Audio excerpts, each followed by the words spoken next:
Gema tentang istirahat ini mengingatkan kembali istirahat dari kerja di dalam kisah penciptaan yang mentransformasikan tanah yang tidak berbentuk dan kosong itu menjadi layak huni dulu ya. Sekarang tanah terjanji juga telah beristirahat dari pekerjaan penaklukan.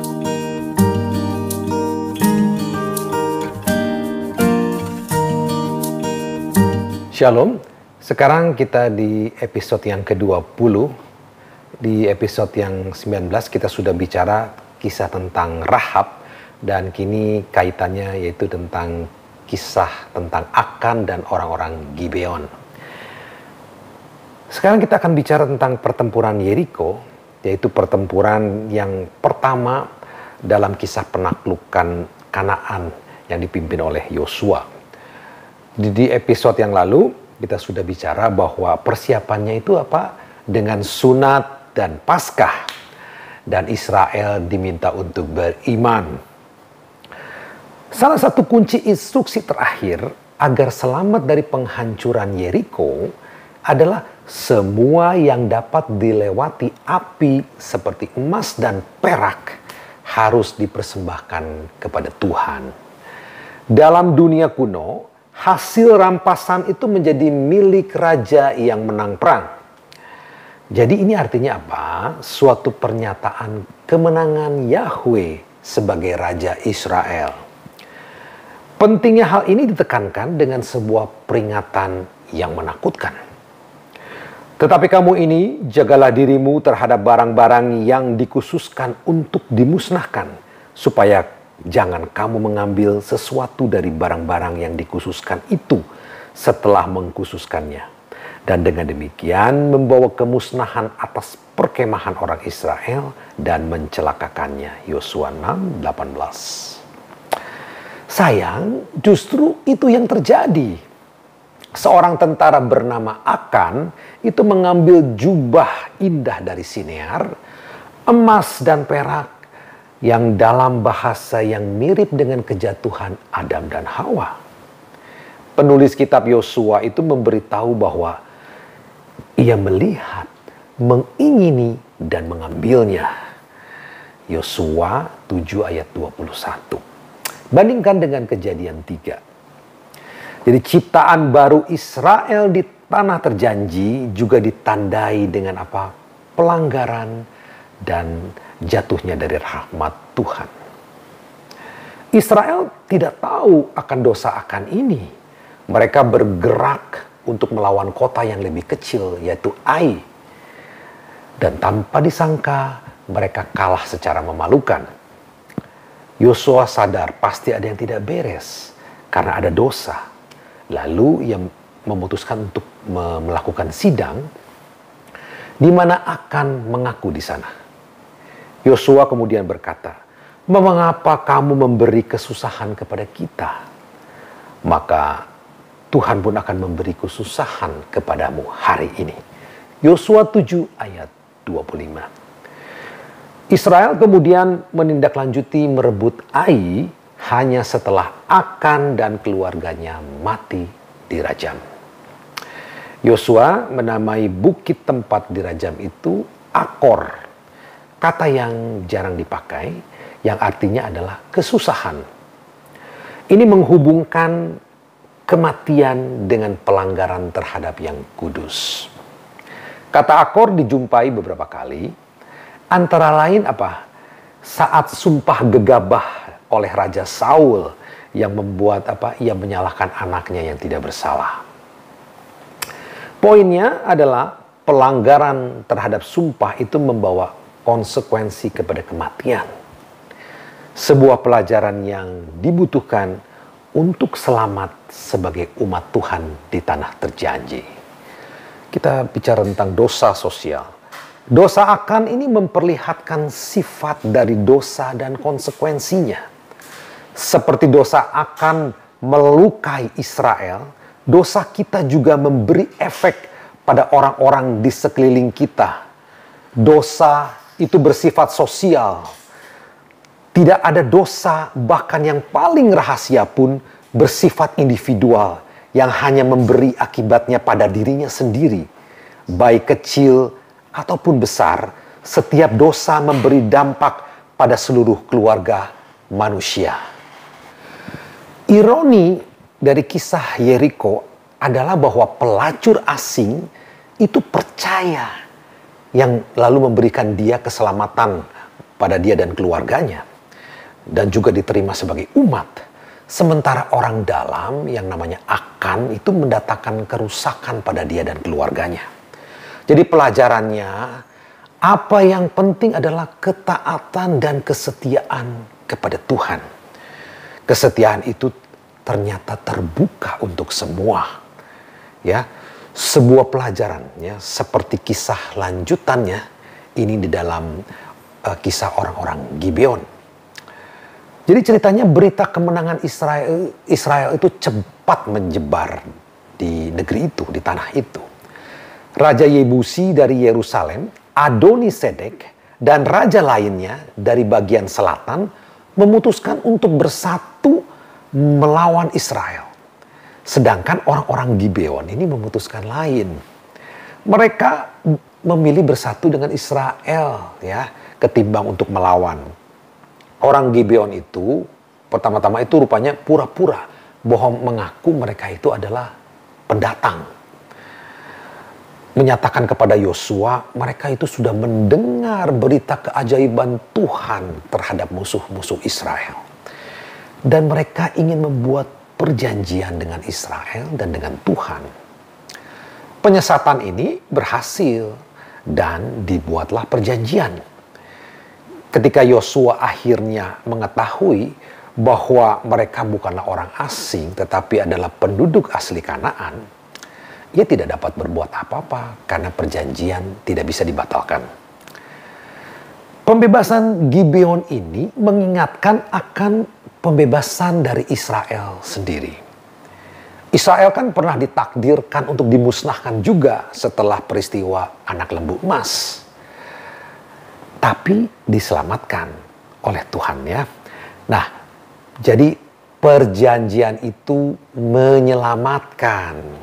Gibeon adalah metafora dari Israel. Tetangga Gibeon kemudian menyerang Gibeon, lalu memohon bantuan kepada Israel. Karena terkait dengan perjanjian, Israel membantu untuk menyerang 5 raja yang mengganggu Gibeon. Tuhan berperang untuk Israel secara ajaib ya, membantu musuh Gibeon dikalahkan. Seperti Yosua dengan perjanjian, diikat perjanjian untuk berperang membantu Gibeon, juga Tuhan diikat untuk berperang untuk Israel. Tidak seperti orang Gibeon yang memutuskan membuat perjanjian dan patuh kepada Tuhan di Yosua 9 ayat 1-7. Raja-raja dan orang-orang Amori, Het, Kanaan, Feris, Hewi, dan Yebusi itu memilih melawan Israel. Dan pemberontakan ini berakhir dengan penghinaan. Raja-raja itu ditemukan bersembunyi di sebuah gua. Dan Yosua kemudian memerintahkan pasukannya untuk menaruh kaki mereka di atas tengkuk ya, atau leher mereka. Yosua 10 ayat 25. Ini menarik. Sebuah ilustrasi bahwa Israel itu menginjak musuh mereka. Mungkin saja ini adalah gambaran dari Kejadian 3 ayat 15. Di mana benih dari wanita akan meremukan kepala ular dan keturunannya. Perjuangan belum selesai. 5 raja di sebelah selatan tanah terjanji telah dikalahkan. Sekarang Raja Hasor memanggil raja-raja sebelah utara untuk menyerang Israel. Mereka juga telah mendengar perbuatan luar biasa dari Tuhan untuk Israel, tapi juga tidak menanggapi dengan iman. Mereka memilih melawan ya. Di mana Alkitab menggambarkannya dengan mereka mengeraskan hati mereka Yosua 11 ayat 20. Ini apa? Mengingatkan kita kembali kepada penolakan Firaun, ya, waktu itu kita sudah belajar untuk mematuhi Tuhan Israel. Dan bangsa itu juga punya apa? Dua pilihan.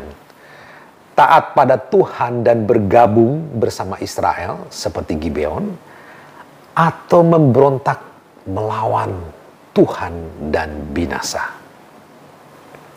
Pada akhir kitab Yosua 11, Yosua itu menang melawan dua koalisi utama, ya, raja-raja utara dan selatan. Dengan hasil bahwa tidak ada kepemimpinan yang dapat melawan Israel. Narasi kitab itu menyebut dan negeri itu berhenti berperang. Yosua 11 ayat 23. Yosua itu dibuatkan, ya, bahwa istirahat ini hanya jika mereka berjuang dan percaya kepada Tuhan.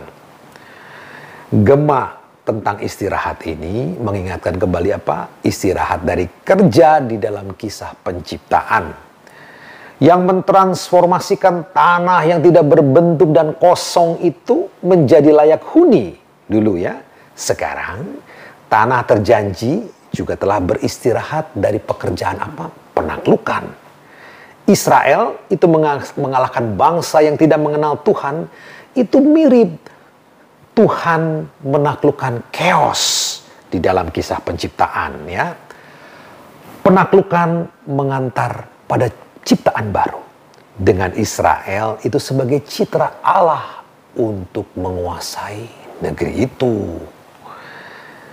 Yosua mengalahkan raja yang tidak mengenal Tuhan itu, lalu menyatakan mereka beristirahat. Namun kita dikejutkan pada Yosua 13 sampai 22, di mana dalam 13 ayat 1 itu dimulai dengan negeri ini masih banyak yang belum diduduki, dan narasi berisi keluhan yang berulang bahwa Israel belum mengambil alih negeri itu. Apa yang terjadi? Jika kita membaca dengan teliti, kita menemukan fakta. Biasanya setelah kemenangan secara militer, itu di dalam Yosua bab 1 sampai 12, Israel itu kembali ke kemah mereka di Gilgal. Dalam Yosua 13 sampai 22 ada keluhan bahwa suku-suku itu belum mengambil alih negeri itu. Artinya Israel itu gagal menindaklanjuti kemenangan militer dengan apa? Penempatan secara fisik, ya, setelah mengalahkan musuh. Dan dibanding semua suku, hanya suku Yehuda yang paling berhasil untuk menempati tanah yang diperuntukkan untuk mereka. Tapi sesungguhnya tidak satu pun yang betul-betul menyelesaikan tugas mereka, ya, tidak satu pun suku. Nah, persoalan ini akut dan Yosua menyadari jika Israel tidak mengambil alih posisi negeri itu, generasi baru Kanaan ini akan muncul dan apa yang telah diperjuangkan akan menjadi sia-sia. Kitab Yosua itu diakhiri dengan dua pidato penting pada akhir masa hidup Yosua. Ia memberi kebijaksanaan dan mewanti-wanti jalan ke depan. Ia meminta Israel untuk setia pada apa yang tertulis di dalam hukum Musa. Jangan condong ke kiri dan jangan condong ke kanan. Jangan bercampur dengan bangsa-bangsa lain yang tinggal bersama mereka. Yosua 23 ayat 6. Mereka diperingatkan karena tinggal bersama-sama dengan sisa bangsa yang dikalahkan. Kesetiaan pada Tuhan adalah kunci kemenangan. Jika tak mengindahkan Tuhan, akan berakibat tak ada lagi perlindungan dan mereka akan jatuh ke tangan musuh. Yosua 23 ayat 13. Israel itu seperti Adam diperingati akan apa? Duri yang sewaktu-waktu dapat melawan Tuhan. Yosua menutup peringatannya dengan perjanjian pada Ulangan 28 bahwa Tuhan tetap setia pada janjinya dan memberkati mereka yang taat pada perjanjian dan kutuk bagi mereka yang melanggar. Yosua menyampaikan pidato terakhirnya itu di Sikem. Ini bukan suatu kebetulan. Sikem adalah tempat di mana Yakub menyampaikan pidato yang serupa, meminta seluruh keluarga, ya, istri-istri dan anak-anaknya menjauhi dewa-dewa asing. Dan dewa-dewa itu dikubur di bawah pohon besar di Sikem. Itu dibaca di Kejadian 35 ayat 1 sampai 4. Jadi Yosua hadir di Sikem ini sebagai apa? Pengingat, ya. Kata kuncinya dalam khotbahnya adalah melayani. Yosua menasehati Israel, mengingatkan pada apa yang diberikan di Sinai, yaitu untuk melayani Tuhan mereka. Ia mengangkat tantangan besar. Oleh sebab itu, takutlah akan Tuhan dan beribadahlah kepadanya dengan tulus ikhlas dan setia. Jauhkanlah Allah yang kepadanya nenek moyangmu telah beribadah di sebelah sungai Efrat dan di Mesir. Dan beribadahlah kepada Tuhan. Tetapi jika kamu anggap tidak baik untuk beribadah kepada Tuhan, pilihlah pada hari ini kepada siapa kamu akan beribadah. Allah yang kepada nenek moyangmu beribadah di seberang sungai Efrat, atau Allah orang Amori yang negerinya kamu diami ini. Tetapi aku dan seisi rumahku, kami akan beribadah kepada Tuhan. Yosua 24 ayat 14 dan 15.